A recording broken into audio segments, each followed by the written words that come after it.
Hello everyone, welcome to Gyanporium. तो इस video में हम लोग class 11th chapter 7 binomial theorem का जो है एग्जांपल नंबर 3 एंड 4 को जो है वो सॉल्व करेंगे। तो चलिए पहले देखते हैं एग्जांपल नंबर 3।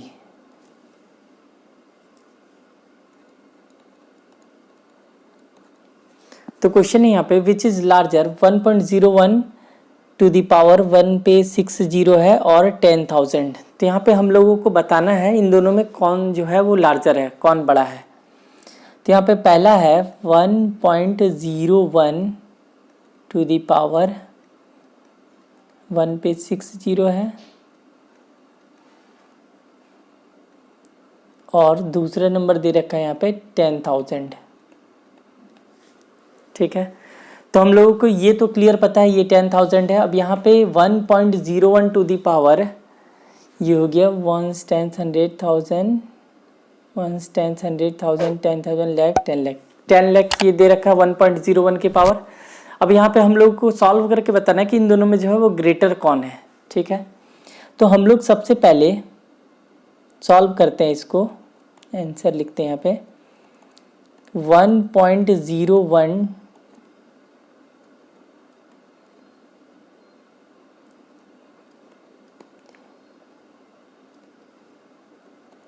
ठीक है 1.01 टू द पावर यहाँ पे दे रखा है 10 लाख। ठीक है, तो इसको हम लोग पहले सॉल्व करके देखते हैं कि इसका वैल्यू क्या आता है। ठीक है, तो 1.01 को हम लोग क्या लिख सकते हैं 1 प्लस 0.01 ये हम लोग लिख सकते हैं और इसकी पावर ये हो गया 1 पे 6 जीरो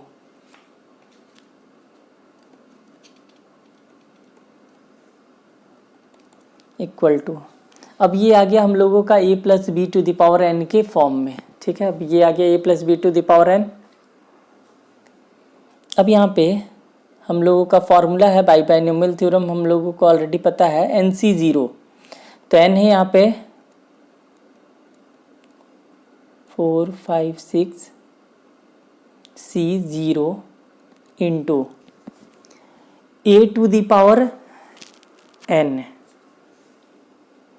तो a है यहाँ पे 1 टू द पावर हो जाएगा 1 2 3 4 5 6 into b to the power यहाँ पे क्या हो जाएगा, यहाँ पे 0 है तो b टू द पावर 0 हो जाएगा।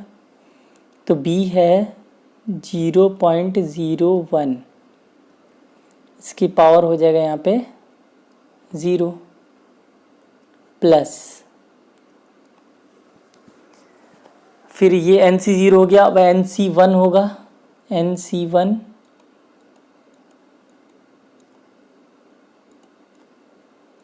C1 इंटू फिर a टू दी पावर ये माइनस ये हो जाए, यहाँ पे 10 लाख है माइनस 1 की पावर क्या हो जाएगा 10 लाख इंटू यहाँ पे b टू दी पावर क्या हो जाएगा, यहाँ पे 1 है तो b टू दी पावर 1 हो जाएगा। 0.01 की पावर क्या हो जाएगा 1 प्लस सो ऑन, ऐसे ही ये चलते जाएगा अब आगे। ठीक है, इसको हम लोग ज़्यादा सॉल्व नहीं करेंगे, अब ये आगे ऐसे ही सो ऑन बढ़ते जाएगा। चलिए अब नेक्स्ट पढ़ते हैं। अब हम लोगों को ऑलरेडी फॉर्मूला पता है NC0 का जो वैल्यू होता है वो 1 होता है। NC0 का वैल्यू जो है वो 1 होता है, ये सब ऑलरेडी हम लोग को पता है। NC0 हो गया या फिर NCN हो गया, ये दोनों का जो वैल्यू होता है वो 1 होता है। तो यहाँ पे ये 10 लाख से C0 यहाँ पे गिवन है तो इसका वैल्यू जो हो जाएगा वो 1 हो जाएगा। 1 इंटू अब यहाँ पे 1 की पावर हम लोग कुछ भी करेंगे तो उसका वैल्यू 1 ही आएगा। तो 1 की पावर यहाँ पे कुछ भी हो इसका वैल्यू क्या हो जाएगा 1 इंटू अब ये यहाँ पे 0.01 की पावर 0 है। कोई भी नंबर के पावर अगर 0 यहाँ पे 0.01 की पावर ये 0 है तो किसी भी नंबर के पावर 0 अगर होता है तो उसका भी वैल्यू 1 हो जाता है, इसका भी वैल्यू हो जाएगा 1। फिर प्लस है तो प्लस। अब यहाँ पे 10 लाख C1, इसका भी वैल्यू क्या हो जाएगा NC1। अभी जस्ट हम लोग फॉर्मूला पढ़े कि NC1 का भी जो वैल्यू होता है वो, अच्छा NC1 का जो वैल्यू होता है वो N के इक्वल होता है। ठीक है, NC1 का जो वैल्यू होता है वो N के इक्वल होता है, ये भी ऑलरेडी हम लोग पढ़ चुके हैं। तो यहाँ पे 10 लाख C1 है तो इसका वैल्यू 10 लाख ही हो जाएगा।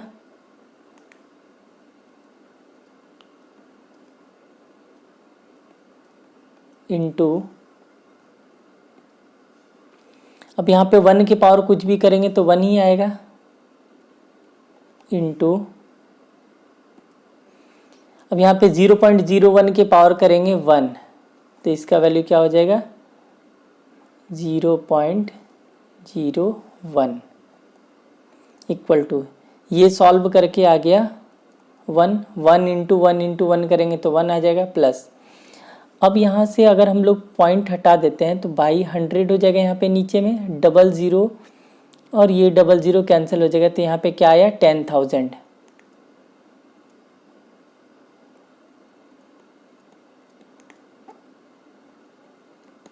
प्लस। अच्छा, ये टर्म ऐसे ही सो ऑन चलते जा रहा था। ठीक है, यहाँ पे तो 2 टर्म है नहीं, ये plus plus plus so on, ऐसे ही अदर पॉजिटिव टर्म भी आते जाएगा यहाँ पे, तो यहाँ पे प्लस सो ऑन। अब हम लोग यहाँ पे देख रहे हैं क्या, जब 2 ही टर्म को, अभी तो इसमें और भी बहुत सारा टर्म है यहाँ पे, जब हम लोग 2 ही टर्म को ऐड किए यहाँ पे तो ये 10,000 और ये 1, तो 10,001 आ गया। यहाँ पे 2 ही टर्म को ऐड किए तो 10,000 से प्लस आ गया, 10,001 प्लस सो ऑन, ये ऐसे ही चलते जाएगा। तो क्लियर हम लोगों को पता चल रहा है कि ये जो है यहाँ पे जो क्वेश्चन में गिवन था 1.01 टू द पावर 10 लाख, ये जो वैल्यू है ये 10,000 से प्लस है, क्योंकि इसका 2 ही टर्म को हम लोग ऐड किए तो वो 10,000 से प्लस आ गया। तो हम लोग क्लियर लिख देंगे यहाँ पे, hence 1.01 to the power 10 lakh is, यहाँ पे क्वेश्चन में पूछा था कि विच इज लार्जर, तो यही लार्जर है, इज लार्जर देन 10,000, ये जो वैल्यू है वो 10,000 से बड़ा है। तो बस इस क्वेश्चन में हम लोगों को यही बताना था कि इन दोनों में वैल्यू जो है, कौन सा वैल्यू जो है वो लार्जर है। तो हम लोग जब सॉल्व किए फर्स्ट टर्म को, ये तो सेकंड टर्म तो क्लियर, यहाँ पे सेकंड टर्म तो क्लियर दिख रहा था, ये 10,000 है। जब इसको हम लोग सॉल्व किए तो इसका वैल्यू जो है वो 10,000 प्लस आया, मीन्स ये जो वैल्यू है वो ग्रेटर देन है 10,000। तो अब बढ़ते हैं इसका नेक्स्ट क्वेश्चन, एग्जाम्पल नंबर 4।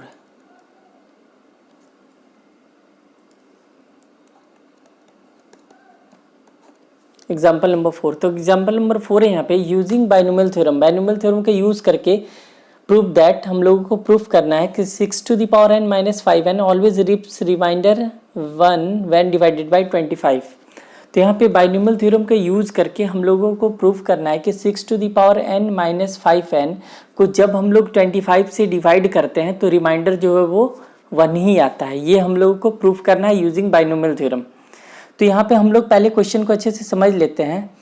यहाँ पे 6 to the power n minus 5n, इसको हम लोग डिवाइड कर रहे हैं 25 से, तो रिमाइंडर हमेशा यहाँ पे जो भी रिमाइंडर लेफ्ट बच रहा है वो रिमाइंडर क्या आ रहा है 1 आ रहा है। ये हम लोग को प्रूफ करना है। अच्छा, यहाँ पे जब हम लोग डिवाइड करेंगे तो यहाँ पे क्वाड्रेंट कुछ तो आएगा ही, वो क्वाड्रेंट को हम लोग सपोज दैट मान लेते हैं ये k है। तो हम लोगों को पता है already dividend equal to divisor into quadrant plus remainder. तो हम लोगों को यहाँ पे प्रूफ करना है कि इसका जो वैल्यू होगा वो इतना इंटू इतना प्लस 1 के इक्वल होगा। ठीक है, ये हम लोगों को प्रूफ करना है। तो इसको हम लोग अरेंज करके लिख सकते हैं, टू प्रूव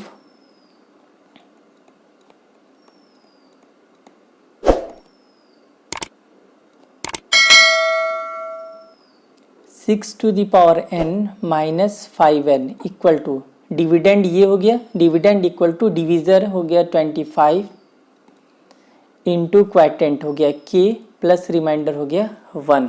तो ये हम लोगों को प्रूफ करना है कि 6 to the power n minus 5n का जो वैल्यू है वो 25k प्लस 1 के इक्वल होगा। या फिर हम लोग इसको ऐसे भी लिख सकते हैं, 6 to the power n equal to, ये 5n को हम लोग क्या करते हैं इस साइड कर देते हैं,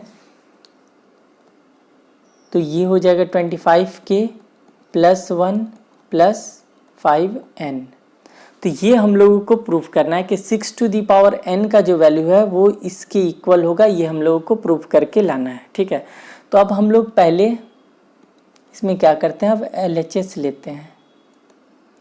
तो LHS क्या है हम लोगों का, 6 टू दी पावर n। यहाँ पे क्वेश्चन में है ना, यहाँ पे तो हम लोग को प्रूफ करना है 6 to the power n equal to 25k plus 1 plus 5n। तो LHS हम लोग का यहाँ पे 6n, तो हम लोग पहले LHS ले लिए 6 टू दी पावर n। अब 6 को हम लोग क्या लिख सकते हैं, 1 plus 5 to the power n लिख सकते हैं।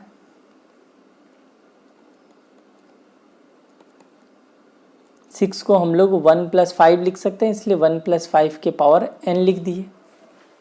अब ये आ गया a प्लस बी के power n, a plus B to the power n इस फॉर्म में आ गया। अब हम लोग बाइनोमियल थ्योरम का यहाँ पे यूज करेंगे।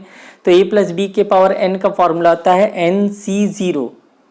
तो यहाँ पे है nc0 इंटू a के पावर कितना हो जाएगा, n माइनस जीरो हो गया n, इंटू बी के पावर क्या हो जाएगा, b है 5 के पावर यहाँ पे 0 है तो यहाँ पे भी 0 हो जाएगा, प्लस nc1 इंटू 1 के पावर हो जाएगा ये n माइनस 1 इंटू 5 के पावर हो जाएगा, यहाँ पे 1 है तो 1, प्लस फिर ये नेक्स्ट टर्म हो जाएगा nc2 इंटू 1 के पावर हो जाएगा n माइनस 2 इंटू 5 के पावर ये हो जाएगा, यहाँ पे 2 है तो 5 के पावर हो जाएगा 2, फिर प्लस nc3 इंटू 1 की पावर हो जाएगा n माइनस 3 इंटू 5 के पावर हो जाएगा यहाँ पे 3, प्लस सो ऑन, ये ऐसे ही चलते जाएगा, ठीक है। तो अब हम लोग nc0, पहले है हम लोग का nc0, तो nc0 का वैल्यू हम लोगों को ऑलरेडी पता है कि nc0 का वैल्यू क्या होता है, ये हो जाता है 1। अच्छा, इसका लास्ट टर्म भी हम लोग लिख लेते हैं, प्लस लास्ट टर्म क्या हो जाएगा ncn इंटू फर्स्ट टर्म है 1, तो 1 की पावर n माइनस n, 1 की पावर हो जाएगा 0, और सेकेंड टर्म है 5 के पावर यहाँ पे n है तो 5 के पावर n हो जाएगा, यहाँ पे ये n है, इक्वल टू। अब हम लोग नेक्स्ट पेज में ये लिखते हैं इक्वल टू। अब हम लोग इसको सॉल्व करते हैं nc0, तो nc0 का वैल्यू हम लोग ऑलरेडी पता है, nc0 का वैल्यू क्या होता है, 1 होता है, तो इसके प्लेस पर हो गया 1 इंटू 1 के पावर n। अब 1 के पावर हम लोग कुछ भी करेंगे तो उसका वैल्यू 1 ही आएगा, और 5 के पावर 0 तो इसका वैल्यू 1 आएगा, इंटू 1 प्लस। अब फिर नेक्स्ट है nc1 का वैल्यू, nc0 का वैल्यू जो होता है वो 1 होता है, और ncn का भी वैल्यू जो होता है, ncn का भी वैल्यू 1 होता है, और nc1 का वैल्यू जो होता है वो n के इक्वल होता है।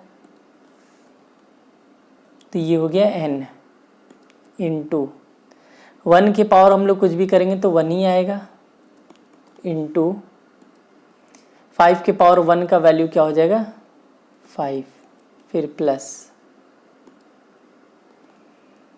यहाँ पे है nc2 ये हम लोग क्या करते हैं, ऐसे ही रहने देते हैं, प्लस ये हम लोग वैसे ही सो ऑन लिख देते हैं nc2 into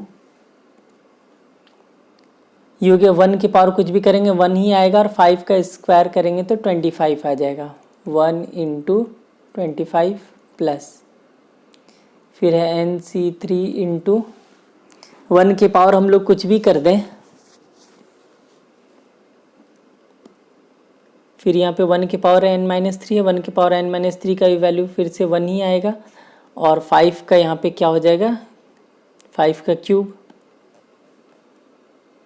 125 plus so on, ऐसे ये जो है वो चलते जाएगा आगे। फिर तो ये हम लोगों का आ गया 1 प्लस 5n। अब हम लोगों को जो प्रूफ करना था उसको हम लोग फिर से देखते हैं। हम लोगों को प्रूफ करके लाना था 1 + 5n + 25k। तो 1 + 5n तो हम लोगों का ऑलरेडी आ चुका है। 1 + 5n तो हम लोग का ऑलरेडी आ चुका है। अब यहाँ से हम लोग क्या करते हैं, अब आगे यहाँ पे 5² था, यहाँ पे 5 है, फिर नेक्स्ट टर्म में 5⁴ हो जाएगा, 5⁵ हो जाएगा, ऐसे ही सो ऑन चलते जाएगा। तो सभी में हम लोग क्या देख रहे हैं कि कॉमन जो आ रहा है ये 25 कॉमन आ ही रहा है। तो यहाँ पे हम लोग अगर 25 कॉमन ले लेते तो यहाँ पे क्या लेफ्ट बचेगा, NC2 प्लस यहाँ पे लेफ्ट बचेगा NC3 प्लस ये सो ऑन, ऐसे ही ये चलते जाएगा।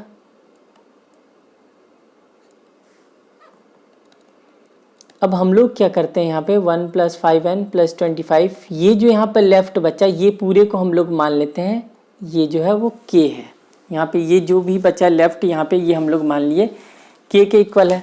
तो बस हम लोगों को यही प्रूफ करना था। यहाँ पे हम लोग को यही प्रूफ करना था कि 6⁴n का जो वैल्यू होगा वो 25k + 1 + 5n के इक्वल होगा। तो यहाँ पे हम लोग जब इसको सॉल्व किए तो ये आ गया 6⁴n। पहले हम लोग LHS को लिए और सॉल्व करके हम लोग का आ गया 1 + 5n + 25k जो कि RHS के इक्वल है। बस यही हम लोगों को यहाँ पे प्रूफ करना था।